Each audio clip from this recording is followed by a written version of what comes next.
Hello, hello, hello, hello, hello. So, South Africa has been slapped by sanctions from the United States, and in particular, or to be specific, by the Trump administration.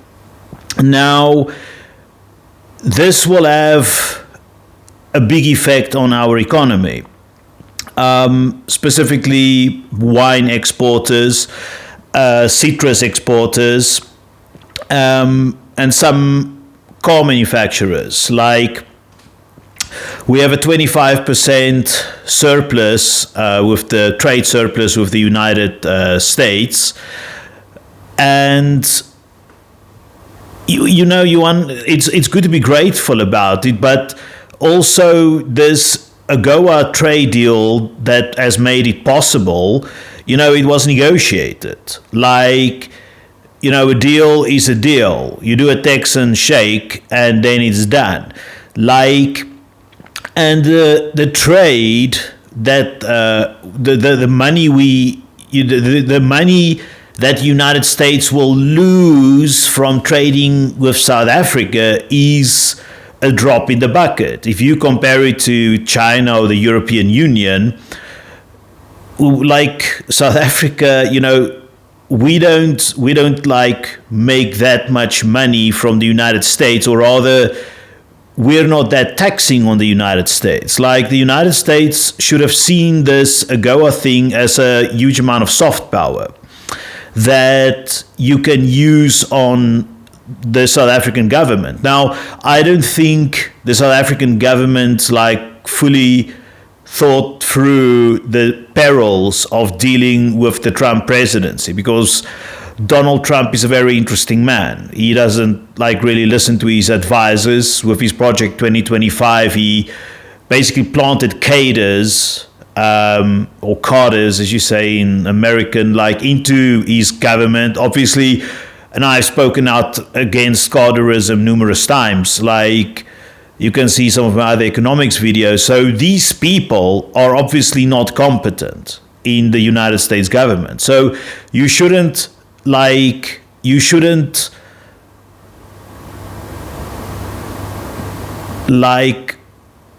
aggravate them, because they will do petty things. These are very petty people. So what has happened is, this is a political thing. We started a court case against Israel for their crimes against humanity in Gaza, specifically. And this isn't a controversial thing, in the sense that we didn't break any law, international law, by doing that.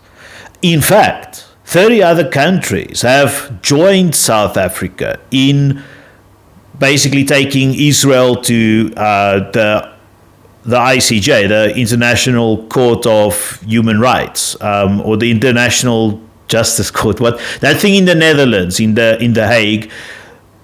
There's 30 other countries that has joined us. Now, even if South Africa withdraws our court case, and we just, the judge accepts it, and all of our evidence and work gets taken off the table, all of these other countries, like Brazil, for example, which has also been slapped by sanctions because they want to. The only thing Brazil did, and by the way, Brazil doesn't even have a trade surplus with the United States, it's vice versa. The Brazilian government got slapped by sanctions for essentially prosecuting Jair Bolsonaro, the former right-wing president, for trying to stage a coup. Now he, as of yet, he hasn't been specifically found guilty of this, but a lot of people around him has. So it's up to the Brazilian prosecutors to figure out how much he knew. And in accordance with that, they will then find him guilty or not. If he's found guilty, he gets 40 years. But political operators usually try to keep their hands clean. They try to keep distance. So there's a possibility Jair Bolsonaro will just walk free in any case. But the USA or Donald Trump has thought or has deemed it necessary to mess up all diplomatic ties it has with Brazil by trying to save this one dodgy guy, Jair Bolsonaro, which won't win an election again. In any case, he's so tainted. The right wing may win again under what's his name, Teixeira or something, the new leader of the right wing coalition. They may win, but they would have done so, or they will do so on their own steam in any case. You don't need to intervene in Brazilian politics. All you're creating is discord. And another thing, and this is what has been done to South Africa, because we took Israel, which is a strong US ally, to a court which, I'm not going to say it's righteous or not. I don't want to get into that debate, but basically, we didn't break a law by taking Israel to the court. And that case is unstoppable in any case, even if we try to climb out. So there's nothing our president can do about it anymore. Maybe you can argue that a country 8,000 kilometers from South Africa isn't important enough to warrant getting involved in dodgy international politics. Maybe you can argue that, but what's done is done, and it wasn't malicious. It wasn't against Jews or Israelis. It was against their government, specifically Benjamin Netanyahu. The second thing, what I think is happening here, is Donald Trump is, a lot of his things, he's been successful in immigration. I will give him that. There's no more of these people just going over the border in the United States. But with the rest, it's kind of dodgy. The economy isn't doing that well. They don't seem, the USA has peaked on its power. Essentially, they can't just push China around like they want to. With Russia, they can't just push them out of Ukraine, or they refuse to do so with Biden as well. So this is just weakness. They don't want to, they bomb Iran using, these B-2 bombers, but then it seems they haven't even destroyed the nuclear program, which is maybe a good thing, but still, they haven't accomplished what they set out to do. So the US government or the Trump administration looks weak. So what he needs to do, or what any government does, is when they seem weak, they pivot towards foreign policy. Much like the example I always like to use is Argentina with the Falklands. When Argentina was getting apart during the late 80s because of their incompetent military dictatorship, they decided to invade the Falkland Islands, which belonged to Britain, to shore up support, or trying to shore up support within Argentina for themselves. This failed, and it can often fail. It's very unwise to start an international brawl to draw away attention from your internal problems. The worst will be if it turns out later that it's because of something stupid like the Epstein files, which may not even exist, that Trump felt he needs to draw away attention. So another thing is that, according to him and many people who are internationally minded in the MAGA movement, they feel South Africa is a woke country, and according to them, it's these culture wars. And I've made a video about culture wars, how stupid they are, because culture wars are there. It's a manufactured crisis to draw away attention from real problems. I'm not going to go into all of those. But we are now seen as woke, and this is the enemy. And these sanctions, tariffs and possibly later sanctions, they are there just to punish what is seen as or perceived as a woke country. Which is silly. There's many definitions of what woke is and what it is not. But South Africa has a constitution which is very modern and very fair and very liberal. Okay?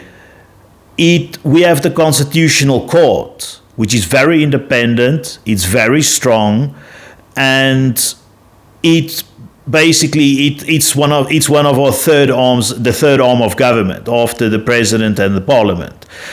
So it's it's a very good organ. It's essential to keep South Africa running, and this thing won't change. We're not going to take LGBTQA plus rights out of the Constitution.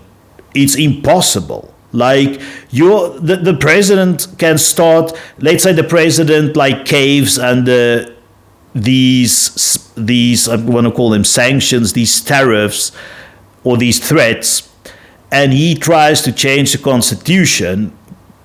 Besides that being political suicide, because it will be seen as him being a traitor to the country, and I'll speak a bit more about that now. He won't be able to do it. It will be unconstitutional for him to change the Constitution by himself. He needs a 2/3 majority in the South African Parliament to do that. That means 66.6% of legislators will have to vote to, let's say, if you want to get rid of LGBTQ plus stuff. Okay, you have to change it like that. And currently South Africa it's not even the ANC ruling anymore. It's the ANC plus the DA plus a bunch of other small parties like Action SA, the Freedom Front plus, what's the other ones, the Patriotic Alliance, which is a dodgy party, but that's not the point. This is an alliance you're taking on, and the DA, to start off with, is a liberal party. They're not going to just remove woke from the Constitution. And once you start fiddling with the Constitution, other people will start asking okay, maybe we have too much freedom of speech. Maybe we give too much, maybe there's too many humanitarian rights, preventing the police from conducting better operations. And that will just be, the thing will get hamstrung. So it's impossible to change the Constitution. Let's be very clear about that. The other thing is, they don't or what they claim, because I don't think this is what they really stand for. They claim people like me, white South Africans, are being targeted for genocide. Okay, that isn't true. Because, I know a lot of people. Most of my friends are Afrikaans or Afrikaners. I would know, and I read several South African newspapers every day. I would, and not even, that's not mentioning the podcasts I watch. And I watch both right-wing and left-wing podcasts. I would know if there's genocide. This is not something I'm just claiming. And this is a fact. Then with regards to BEE, Black Economic Empowerment, or triple BEE, Broad-Based Black Economic Empowerment, also, if you want to take that away, that will go to the Constitutional Court, I believe, because fair discrimination is allowed in the Constitution. You can't discriminate in the Constitution. That's unconstitutional. But fair discrimination is allowed. So that can go to the Constitutional Court. Once again, it will be defeated, or it can be defeated, because I don't think, like the DA plus the ANC don't have, the ANC's got 40, the DA's got 25, so 4, 5, 6. They may fall, it may work to remove triple BEE from the Constitution, that can work, but the coalition necessary to the votes to get it through Parliament will be dodgy, because 25% of Parliament is held by the hard left, not the left wing, the hard left. Black nationalists too, depending on how you want to define them. They're not going to say yes to this. And they will put up a big fight to stop it from going through. And they may succeed, like in convincing some of these middle parties that this will bring instability to South Africa. Because remember, it's not just like getting something through Parliament by majority. There needs to be some kind of broad societal consensus. If there isn't, this thing, there may be unrest in the streets. How severe that will be, I don't know. But they are tinkering, they want us to tinker with things that can be dangerous for us. So it's interference into something that they don't truly understand. Then I want to also add that they don't care. I don't think Trump cares about white people or Afrikaans people in particular being murdered in a genocide or being skipped over by affirmative action and broad-based black economic empowerment. I don't think he cares about that. He doesn't care about Afrikaners. It's, as I said, it's to show the internal audience in the United States that he's punishing a woke black government that's attacking white people. That's the optics. If you're going to look at Fox and at Breitbart in particular, that's like what they're going to show or try to sell. That will be manufacturing of consent. And essentially, this can't work. It just, the president can't just chop and change the laws. The reason why they're pushing this triple BE thing, apart from the pleasing the local audience in the United States, or some of them rather, is to get certain, and not all, U.S. companies. If it was for all U.S. companies, like if you want to make an exception, and it seems that South Africa has made an exception for Starlink, and this is maybe not a bad idea because we need Starlink. If you make an exception for U.S. companies, I understand that because of the trade surplus we have with the United States. There's 25% trade surplus. I understand that. And maybe you can get that through Parliament by tinkering a bit with some bylaws or whatever, like that may work. But this is only for certain US companies, and like the ones that are connected to the administration. It's not for all the US companies. It's not, for example, meant for Google. It's not necessarily meant for what's the other one? Chevron. Like, you have to be connected to the Trump administration. This is the only way it will work. So there is probably a form of corruption there. It can't yet be proven, but it will come out because it's very weird. And the other problem is if you take away triple BE for the Americans, the Europeans and the Chinese will be upset about that because they will be like, how come you left it for the Americans but not for us?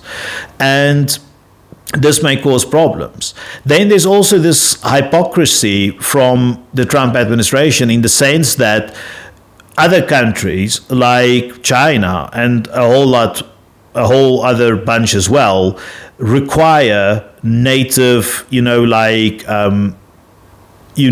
to bring in local partners into a business.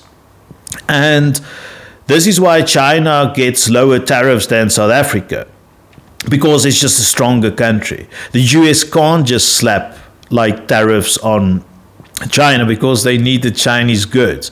They don't need the South African goods as much as the Chinese goods. I guess you can live without the BMW 3 Series and some oranges, cheap oranges, but like, you know, the USA can't push China around. That's what we're seeing here. So South Africa is definitely being bullied. Now you may ask, so what? You know, the USA will lose a lot of soft power it has. The only thing left for the South African government would be to pivot towards Russia and China and some other countries like India, Brazil, Indonesia, Vietnam, because we'll have no other choice. And to Europe. We'll pivot towards Europe. A lot will pivot towards Europe, actually, because it's an advanced economy that will do a lot of buying. But there will be a lot of pain. It will be a 5 or 10 year pain, but they will pivot away from the United States, and there will be broad political support for it.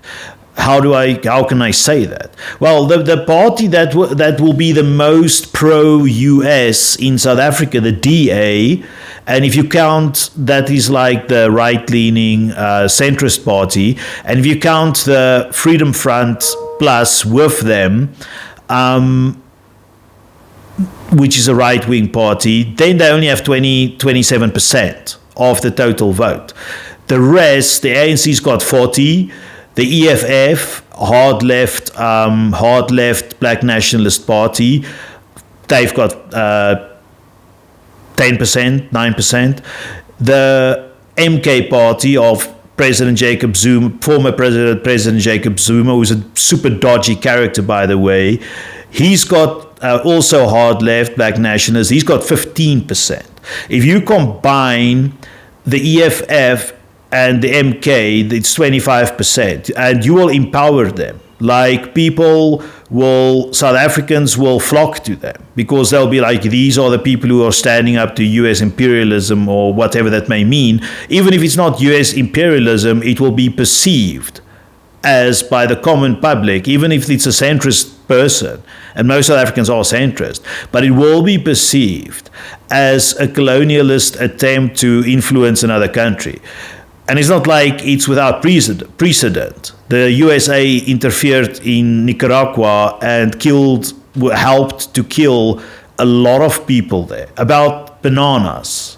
Like, go and check it out. Like the Sandinistas and the Contras, that war. It was heavily influenced by the CIA to make a little money, to give Americans cheap bananas.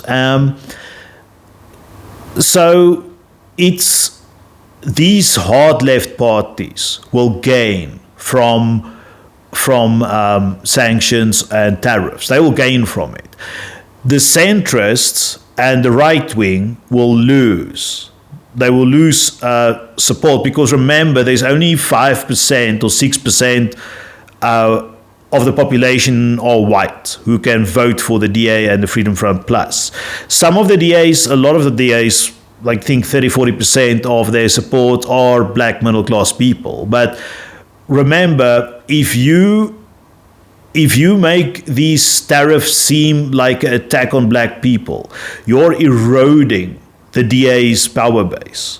So the Trump administration may claim, and some idiots in the DA who think Trump will assist them, they may claim that this will help the DA. It will not help the DA. Like, you're going to weaken the right-leaning parties, and even the center. You'll weaken the center. And the South African center is quite small. It's like Action SA, Bossa, Rise Mzansi, that's it. These parties may disappear altogether, and we need these centrist parties to progress. So this is what's going to happen. Hopefully, this is, I don't want us to pivot to China because China doesn't have the same values than South Africa. They don't have, look, God bless the Chinese, and they are allowed to do whatever they want to do. It's their country, their business. But they don't have freedom of speech, freedom of expression, freedom of movement. They don't have democracy. They don't have like judicial independence. South Africa does. And we are closer to culturally, we're still an African country, and we are very much defined, probably most defined by our African culture, which is like a social culture, a society-based culture. It's not individualist culture. However, with these values that we have, the rules-based order, the globalist order, we are closer to countries like India, Brazil, the European Union, and the United States. These tariffs will push us in the wrong direction. And hopefully, like this comes from a good place, I promise you. If you're an American MAGA guy, you're probably thinking I'm the super woke guy who's attacking you or whatever. I'm a centrist guy. I'm warning you. Like, what you are doing is dangerous for us. And remember, South Africa is the linchpin between the Atlantic and the Indian Oceans, okay? If South Africa becomes too pro-China, and China puts a naval base in South Africa, you don't want that. So hopefully how this will pan out is that the midterms, like Trump will lose, and hopefully, probably not, but hopefully MAGA will be defeated in the next election, and this can be reversed. I'm very skeptical about it because the media cycle is dominated by propaganda from channels like Breitbart. Okay, I know the left wing of CNN are biased as well and unethical, but I'm telling you now, centrist South Africa is going to hurt under these sanctions. These citrus farms are owned by white people. They're owned by Afrikaners. The car factories are not even owned by South Africa. It's owned by Germany. Like, it's owned by, other American companies. And you will basically make their profits smaller, and the aspirant middle class working at these factories, the workers, the blue-collar workers who are aspirant middle class, you're going to kick them in the balls as well. This isn't good for the South African producers. It's very bad for South African business. If you've placed sanctions on, let's say, the hard left leaders like Jacob Zuma and Julius Malema, it would have been slightly better. And I'm saying slightly better.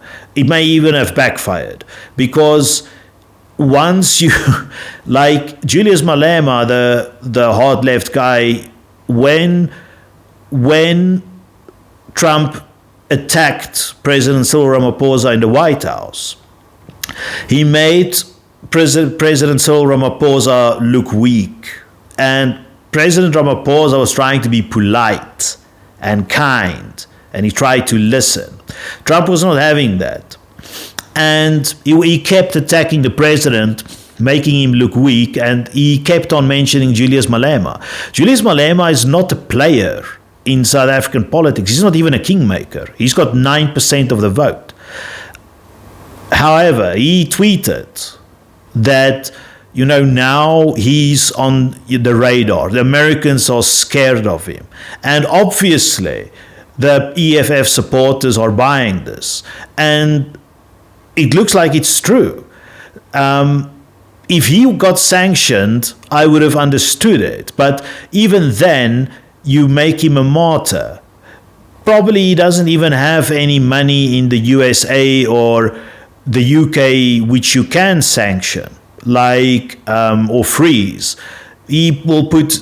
He's also, by the way, a dodgy guy. If he does something, it will be abroad. If Julius Malema travels, he goes to like a place like Venezuela. He doesn't travel to Switzerland. So you're not, even if you put sanctions on him, it's not going to hurt him. The same with Jacob Zuma. Jacob Zuma's money probably lies in Dubai or India, if he has money there. Jacob Zuma will never put his money in the United States. So the only thing you will do by putting sanctions on these people and tariffs on South Africa is you will make them martyrs. If you put sanctions on President Cyril Ramaphosa, you're throwing him a lifeline. Like the ANC will win the next election because now they have successfully, quote unquote, defended South Africa, because you punish him for just being the president of South Africa. And I know South Africa has a lot of problems. I know there are farm murders. I know there's a lot of rapes. I know there's a lot of attacks on the LGBTQ plus community. I know there's a lot of femicide. I know there's a lot of corruption. Corruption is a massive problem, probably the biggest problem. I know there's a lot of unemployment. There's many problems, but South Africa, we're not like other countries that steal American intellectual property. We're not like other countries who do cyber attacks on the USA to either steal their secrets or interfere in their elections. We're not like other countries who poison dissidents overseas. We're not like other countries who kidnap American citizens and hold them hostage to get something from the American government. So South African government, I'm very clear about this, and you should understand this clearly as well.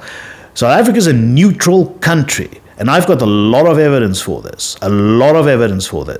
So please, if you have tariffs, don't slap too much tariffs on South Africa. Do not sanction any South Africans. Work out a deal. Work out a deal to, if MAGA cares, which they don't, by the way, but if MAGA actually cares about white South African farmers, do something that will help the farmers. Give them drones to patrol their farms. Give them, whatever they need. Give them money to build extra fences, cameras, AI, to make their farms better. Give them these things. Any protection coming from Trump is very dodgy in any case, because even if you're a pro-Trump South African, how do you know this is going to be a forever thing? Trump can't stand for the next election. And even if J.D. Vance wins 2 elections in a row, then we're talking about, 15, 14 years in total, which you will still have this MAGA thing behind your back. After this, the US is a democracy. There will be a swing towards the other side. AOC will become president, or even someone even more left-wing. And then you're fucked. Then the thing you bet upon is no longer working out. So you have to be like the Chinese. Think ahead. Where will you be in 5 years' time? Is this guy who claims to be your ally really your ally? Or is he just making a concert? Is he putting up a show? Is he Mr. Showmanship who's running a TV show, who wants the audience to love him? Is this person a clinical narcissist or not? Figure out these things. Because I feel this is a stupid and potentially dangerous thing for the United States to do.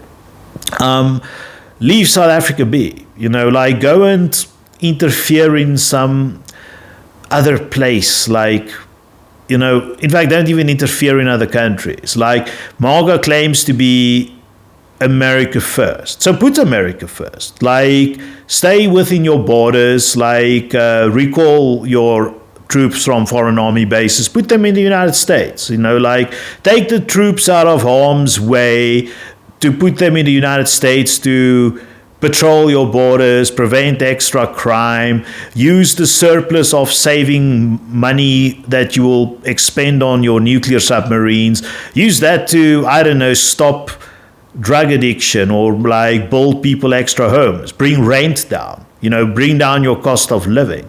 You have lots of problems. South Africa isn't the problem. South Africa is a neutral country. And that's all I've got to say. Thank you very much. Have a nice day.